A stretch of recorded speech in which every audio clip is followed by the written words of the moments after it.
Okay, so hello, and before we start, I'm gonna ask you one simple question: what mental illness do you do most people go through their day to day life that you kind of have a good question about? Well, that to me is PTSD, and I've heard that many people who have experienced PTSD in their family have done the research and kind of looked about how it works and what you can do to fix it. So today I'm going to use 5 to 7 minutes just to teach you about all the stuff that I've learned. And if you don't know anything about it, I'm going to help you with that. But today we're going to learn about PTSD and symptoms, medications, and therapies about it and the definition. So, before we start, I'm going to tell you about the definition. And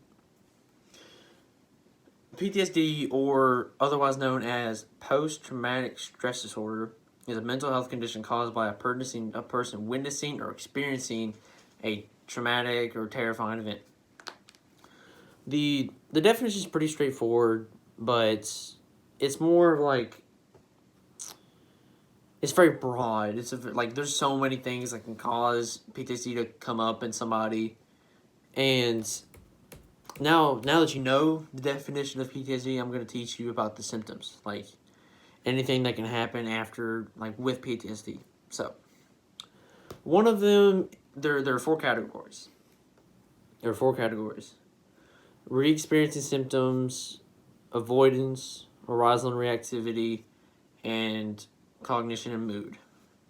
So, re-experiencing is more of like flashbacks and kind of nightmares / dreams about the event that happened. And avoidance is more of like you're trying to stay away from, like, say like you had it in some certain place, you try to stay away from that place. Like objects, like certain objects you might want to stay away from, events that are happening, and so forth. Arousal is more of like you kind of get angry really fast, like out of nowhere. You're just kind of really mad, having trouble sleeping, and getting startled easily, like getting really scared really easily. And cognitive is more of negative thoughts on yourself, and like things like, say like it wasn't your fault. You have kind of thoughts about the world and why has it messed you up so much. And along with these symptoms, there are possible therapies that you can do to fix this. And according to the American Psychiatric Association, there are four types of therapy. You have cognitive processing therapy, stress inoculation, prolonged exposure, and group therapy. Okay. Cognitive processing therapy focus on modifying that negative emotion. Like you say, oh dude, this is it was all my fault. I shouldn't have done it. It works to get rid of that and make you think positive more. Okay. And prolonged exposure is when your therapist uses repeated imaging of that event to kind of overcome that fear. Like think, okay, maybe this isn't so bad. Maybe I can learn to get away from it. And all right. Stress inoculation therapy, which is aimed, you're preparing the individual with the skills to cope with it and control it to where it doesn't get that bad. So you don't have random outbursts over every time. And group therapy, I think, is the best one to do because it uses individuals or like survivors that have had the same traumatic experience as you have, and they talk to you about their story and how they may have gotten over the fear and how their story was compared to yours. Uh, Now, along with the therapies, there are also certain, like if you can't get therapy for your illness, there are medications, prescriptions that doctors can give you, and stuff like that. And of course, according to the National Center for PTSD, medications for PTSD include sertraline, paroxetine, fluoxetine, and venlafaxine. Okay. Okay.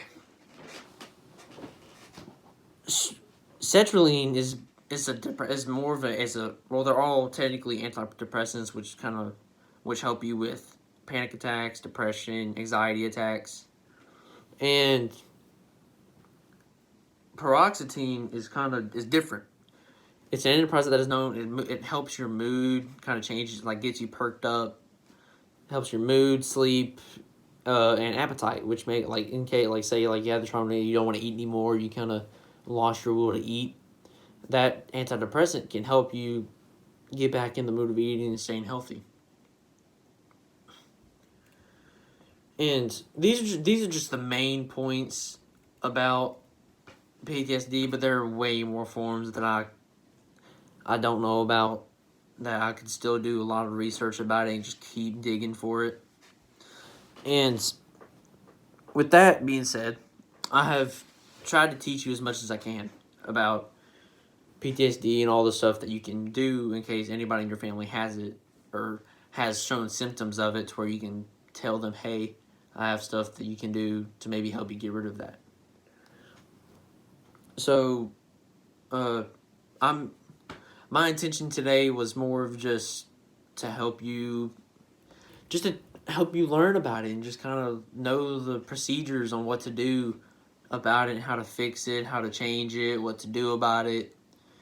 And basically all this was me teaching you, like, say your brother has it and you don't know about it and you kind of catch on to it, you could tell him and say, hey, or tell your parents, say, hey, my brother's kind of acting weird, I want to help him with something.